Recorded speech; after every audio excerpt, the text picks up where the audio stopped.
Hi everyone, my name's Nina and today I have my November wrap up. I'm really proud of myself in November because I read 11 books and that is a fabulous month for me. So let's just jump right into it. So I have quite the stack to share with you today. Two of them are not going to be pictured. Actually, I think I recorded a segment for the other one. So one of them won't be pictured. So I will start with that one. My first book of the month is Malibu Rising by Taylor Jenkins Reid. I'll insert a picture here.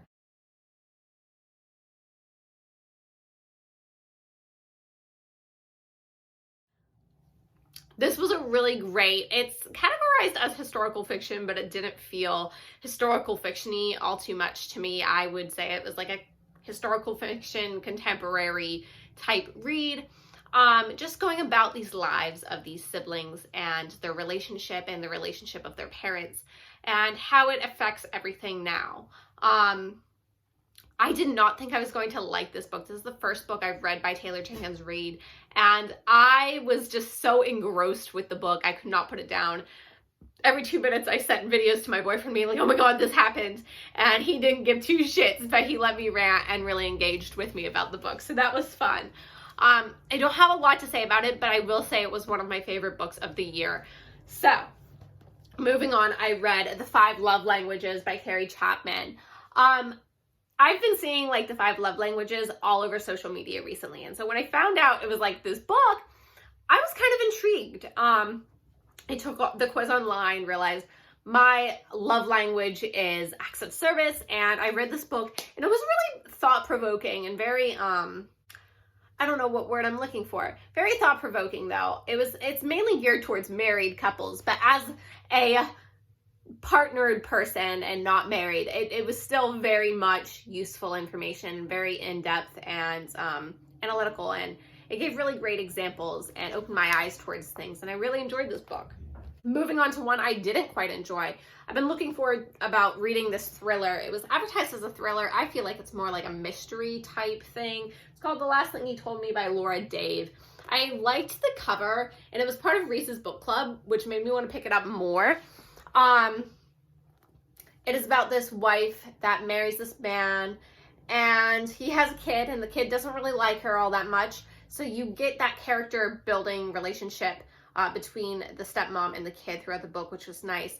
But the main plot is he works for a company that has been accused of fraud, and he's worried about going to jail, so he up and disappears, and she tries to track him down and figure out what's wrong and what happened, and she realized he is not who she thought he was. This man does not actually exist and has a whole fake identity, and goes into a downward spiral about that and trying to piece things together. While taking care of his child, his teenage daughter, who doesn't really like her all that much. I give this book like a 2.5 stars. It really wasn't my cup of tea. I was really waiting for something thrilling to happen that just never did for me. It was more like a mystery book to me, and I wasn't all that into it. Moving on, we have a graphic novel memoir called Almost American Girl by Robin Ha. I loved the artwork in this. I thought the story was absolutely amazing. It deals with this Korean girl who is up and moved to America without any warning. Her mom just up and moves them. She believes she's going on a vacation, and she has to leave all of her friends behind and start school in America, and she doesn't speak a word of English, and so there's lots of struggles to go throughout her journey. I also read Concrete Rose by Angie Thomas. This is the author who wrote The Hate U Give, and I absolutely loved that story, so I couldn't wait to pick this one up. I've been waiting since May. My library got it back in May, and I have not read it until now, and unfortunately I was disappointed. It is a young adult contemporary, and it's one of the few young adults that I've been reading recently. And it deals with this young teenage boy who's wrapped up in a gang and kind of wants to escape that, but it's his best way of making money.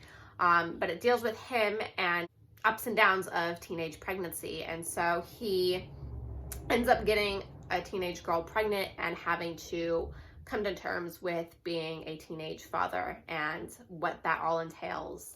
I'm so excited to announce that I read my best friend's book. It is called We Are Based Off Our Dreamscapes, and it's by Tiffany Allen. You can buy all of her books on Amazon. She mainly writes poetry, but this story, her newest one, is full of short stories.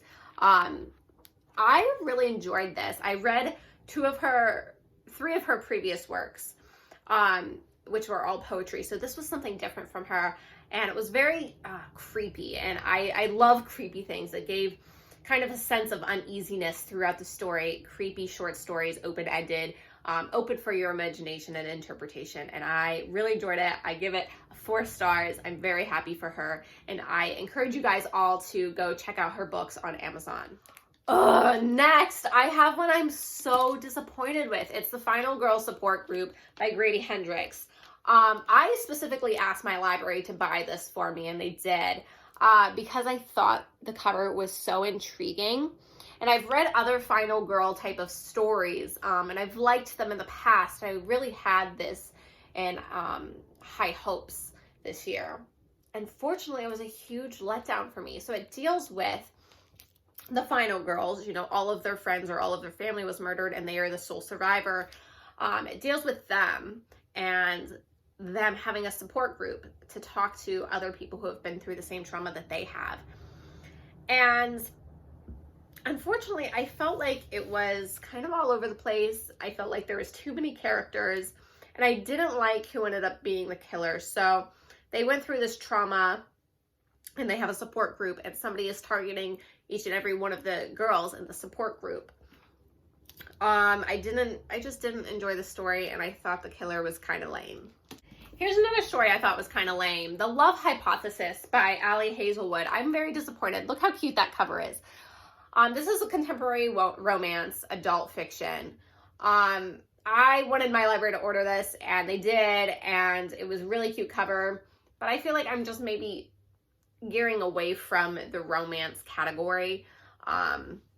This was a very sweet, innocent book that deals with a girl who her friend is dating her ex or wants to date her ex.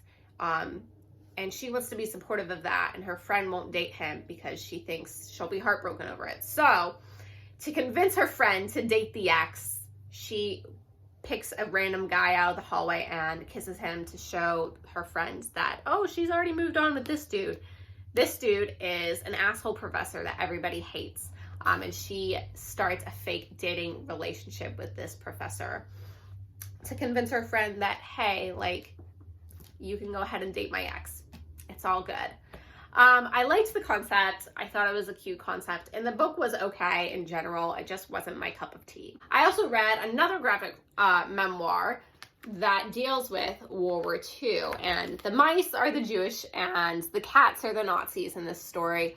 It's a memoir, so it is based off of true events, and it deals with a son recording the story of his father who went through this.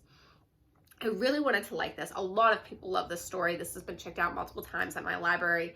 I just didn't like it. I thought this type of artwork is very like old style comic strip, which I do not like. There's nothing calling to me. It's way too busy. It's black and white. But along with that, I felt like the story was hard to follow along with because it kept getting interrupted with like present day of him recording his father's story and not just the father's story. So yeah.